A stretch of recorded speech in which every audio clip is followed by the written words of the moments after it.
Yeah. Well, it's 1 week in the books. Had a couple of really interesting things. Starting? Oh yeah, I mean. All right, we're doing this. Woo!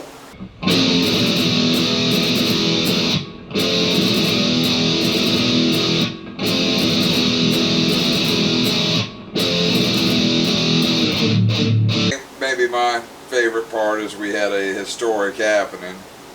First time in 9 years I'm starting out 1-0. I was gonna say, did you go back and check 9 years I went back and checked. 2014 is the last time I started out 1-0. And you were overdue. Especially, what was it, like 9 games last season? It was a lot. It was a lot. Mm-hmm. I mean, we had a couple of other noteworthy things this week, but we'll get into those, I guess, as we go through the breakdowns here. I'm going to go ahead and start with me and Dusty's game. Now, I think this was probably one of the actually more competitive games this week, and it was still a 30-point game in the end, which just speaks to the amount of shitty play we had. Not on the NFL fields, in the league manager offices in this league this week. So, yeah, I mean, kudos to Dusty for being the one loser to actually put forth a valiant effort this week. Good job. No, but I mean, realistically, I put up like 150 points and did not have my first overall pick in the game, so... Say, while he looks at his notes, I'll go ahead and say it. Jordan, congratulations, high scorer this week. You will not pull that shit off again the rest of the season. I don't know. The Cowboys play the New York Jets next week when I face Jordan, so probably another 40-plus point performance from the Dallas defense. Never mind. All right, you'll do it one more time this season. But I mean, no, Dusty did have a, like I said, a good game. He had a historic performance of his own right. Now, I'm not going to say he had a great game because he had Tyreek Hill put up 44 points, and then he had great performances from, who was it, Banjo Robinson, the rookie running back in Atlanta, Devontae Smith, and then he still managed only 127 points. That's with a 44-point game from one guy, and then like 17 and 17 or something. So basically 70 points between 3 of his players, and he still ended up with 129. So when you really look into it, I mean, but no, still overall good week, Dusty. I guess next we'll look at Bryan and Blake's game. This is the first one I got wrong as far as my personal calls this week, and I thought it was going to be a close game. I actually got 2 things wrong. I thought it would be close. It was not. I thought Blake would win, and he clearly did not. So, I mean, I put faith in Blake kind of in 2 ways, because he's always like, man, you never believe in me. And that's because his roster normally looks like dog shit. Now, somehow he gets good performances, and I think it's just lucky streaks, you know? Lucky streaks. All of them. It shouldn't have gone down this way. Mitchell put the whammy on fucking everyone he named, with the exception of me. I'm just that goddamn good to avoid that. We're going to get to that. Just I mean, I know there's another alternative, but I don't want to call Morgan out like that. It is too soon. There's more than one shitty performance in that game, despite the fact that you won. There was more than one shitty performance in that game. But go ahead, keep going. Say again, yeah, Mitchell. Keep my team's name out your mouth the rest of the season. Please. He's literally the only person that believed in you, and you won. And you're telling him. I say, listen to him, Mitchell. By the skin of my teeth, and everybody else got boned. I don't trust that mess. That's too clear of a sign. So let's see, the Bryan and Blake game. Blake got boned by Najee Harris, which I predicted. You did. You said it in the draft. Garrett Wilson salvaged his night with a touchdown off of a errant Zach Wilson throw at the end of that game. Save for that, he had 4 receptions for like 28 yards. I think anybody that wears a Jets uniform after the Rodgers thing last night is looking pretty grim this year. And then he has Darren Waller. Darren Waller, to me, has been inconsistent, yet shows flashes of being great on a competent NFL offense. And now he's on the Giants. And I think Blake's going to get a whole lot of 6-point games from Darren Waller. Alexander Madison finished with 15 points. So, I mean, that's not terrible out of his flex, but that, again, was off of what can be a fluky receiving touchdown towards the end of that game. So, you're looking at more, he had 34 rush yards, that's not great. And, I mean, honestly, Blake's bench is looking a little bare here as well. Bryan, on the other hand, got stellar games from McCaffrey, Diggs, good game from Stevenson, St. Brown. Had Ayuk on the bench with a monster game. His team has one McCaffrey turned ankle away from being pretty irrelevant here, it looks like. But he did get the win. So moving on to Jordan and Mitchell.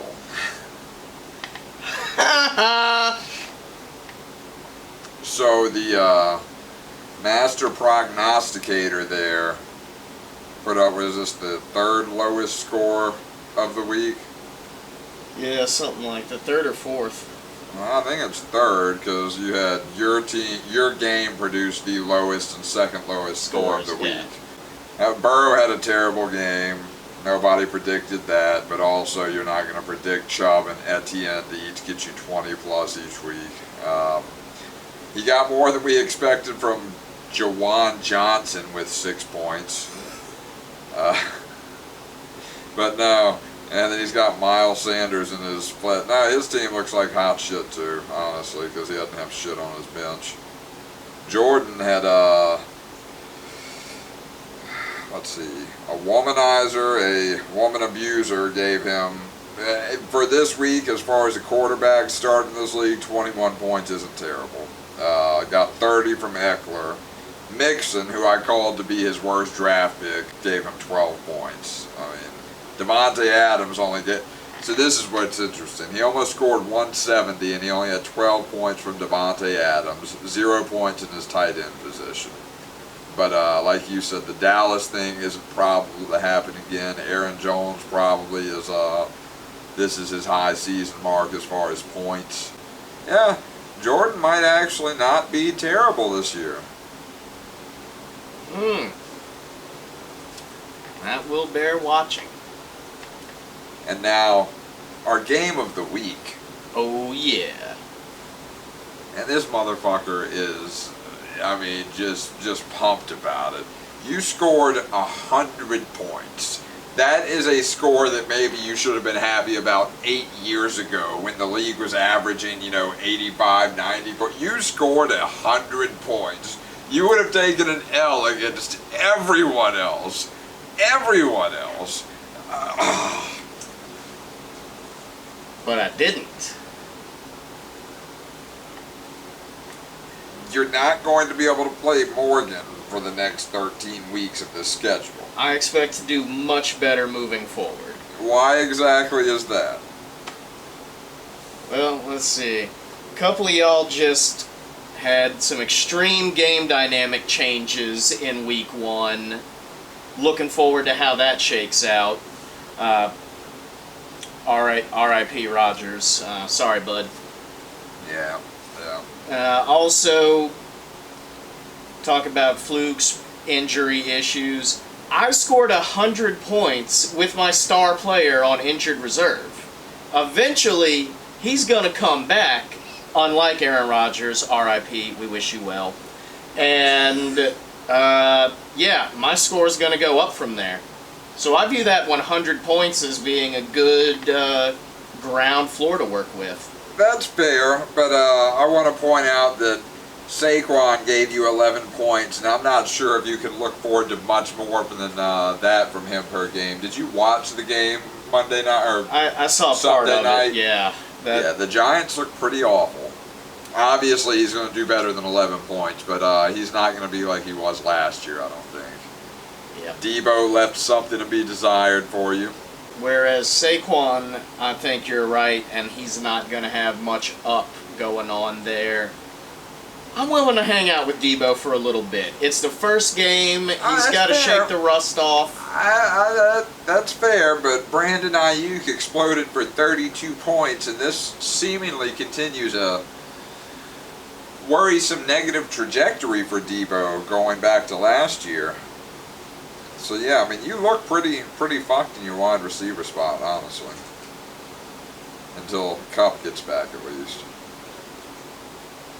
If he gets back. You know, that dude has had muscle issues before. It could be something that lingers. And then, alright, so I know everybody's kind of tiptoeing around this, but let's dissect the team you played against real quick. Now, the Lamar thing, I mean, that can't hold that against anybody. That could have happened to anyone. CD only getting 11 points, you would have hoped. You know what's interesting? This just reminded me.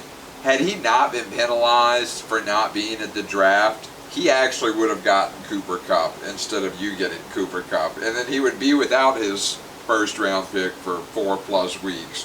Whereas we thought we were penalizing him and actually gave him seemingly a safer option. It's weird how that shit works. We need to just do next in line next time we do this draft for somebody that doesn't show up, because we do them a favor every time. Yeah. 0 points from T. Higgins. I mean, it's probably not going to happen again, but 4 points from Kittle. Kittle was a high draft pick for him. 8 points from Pickens. But he did seem to figure it out. He said he's going to start Thomas. I'm wondering who he's going to replace for Michael Thomas.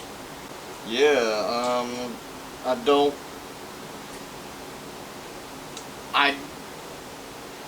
Morgan, I'm sorry, and you can ignore me as the competition, but I'm gonna say, what's Michael Thomas doing for you, bud? That's a fucking lateral move at best. Like, dig deeper. Well, Michael Thomas is 11. Would have been 11 more than he got from T. Higgins this week. Yeah. But I'm going to say that's one of those... Who the hell is going to start Michael Thomas over T. Higgins? I mean, moving forward, yeah, but game one, I'd have made that choice. I'm also the second lowest scoring person this week, so maybe that says something right there. Yeah.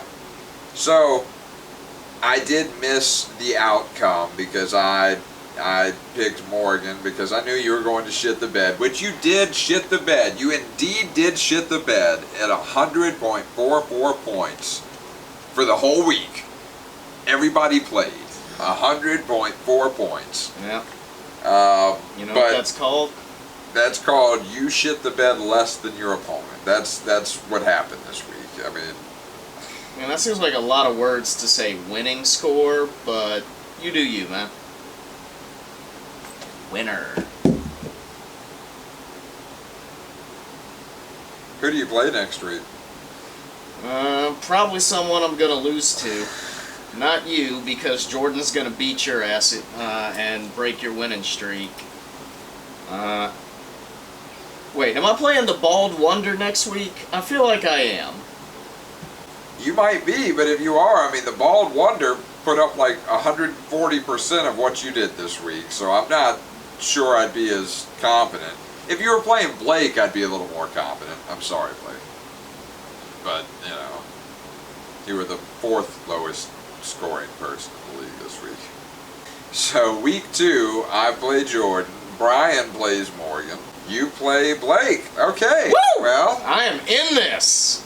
I mean, right now he's projected to beat you by 12 points, but... The projections are meaningless. They proved that last year. Alright, so realistically here, what do you think the over-under should be a number of weeks before Morgen gets a win?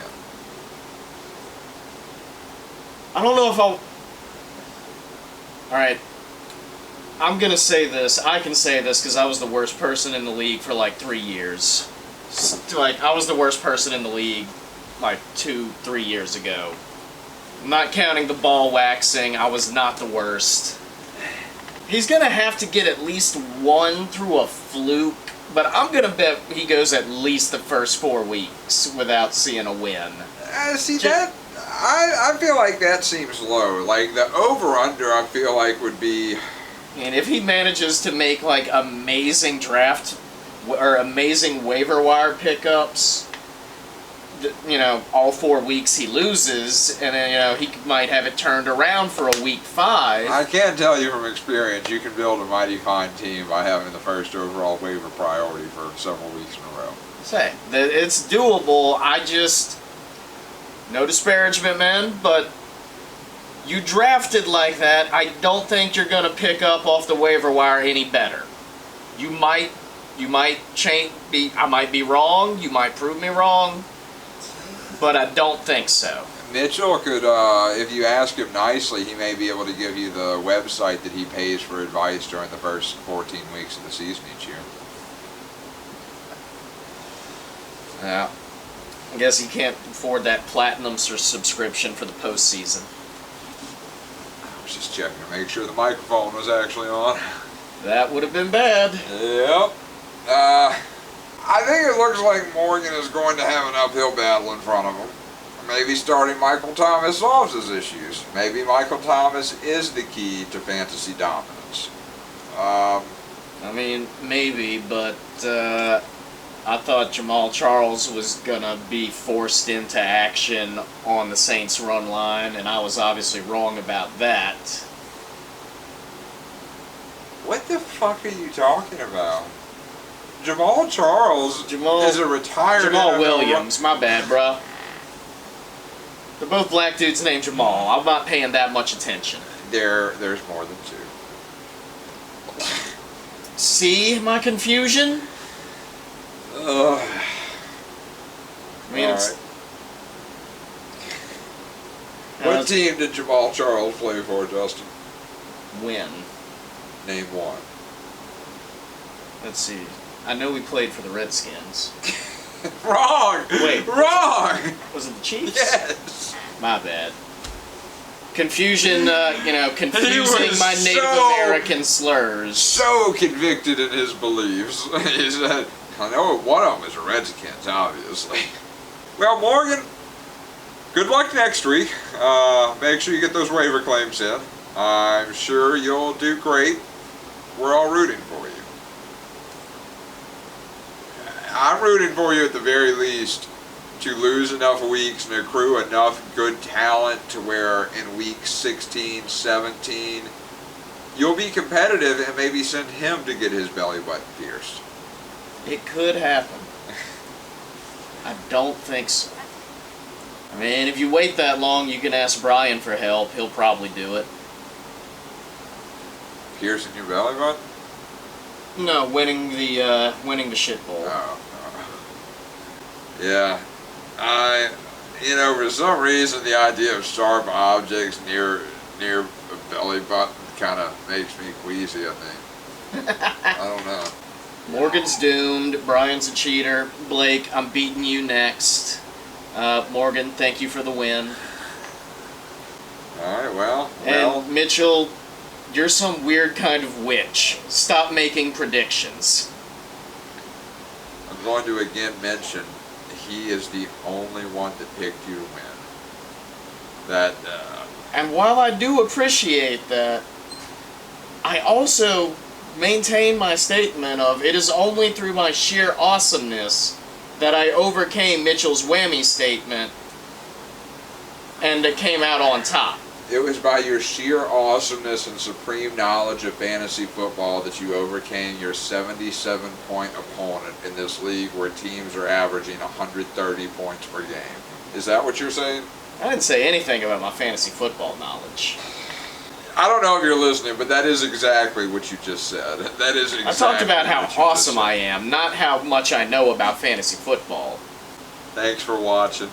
And you dicks need to start liking these videos. Like, hit the thumbs up button. I don't know. Every video you watch, they tell you to do that. You don't do that for mine. But then you gripe at me if I don't get them out. Let's like the videos. I mean, that seems like a tiny thing you could do to, you know. Just a little something. I mean, we are dealing with, I think, Blake and Morgen have TikTok, right? Doesn't that make them Chinese agents at this point? Yeah, I'm not doing it. Blake sends me TikToks all the time, and I enjoy watching them, but I watch them through my browser, and I always tell it no whenever it tells me, oh, come to our app. Oh, yeah, I don't know if I can do that.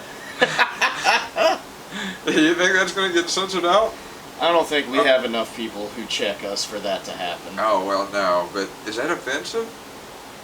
No, lots of people do voices. Okay. All right, cool. It's the Chinese Communist Party government. We don't like them. It's okay. Yeah. If they were one of the other Asian groups, we probably couldn't do it. CCR is cool. CCP, not cool. Exactly. Gotcha. All right, well, perhaps Justin will join us for the preview show this week.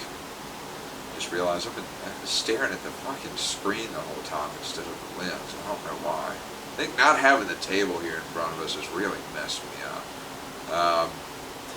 Anyway, I hope you all enjoy the rest of your week. Great job, everybody, in week one, especially Blake, Mitchell, Morgen, and Dusty. Good luck on the waivers. Suck my dick.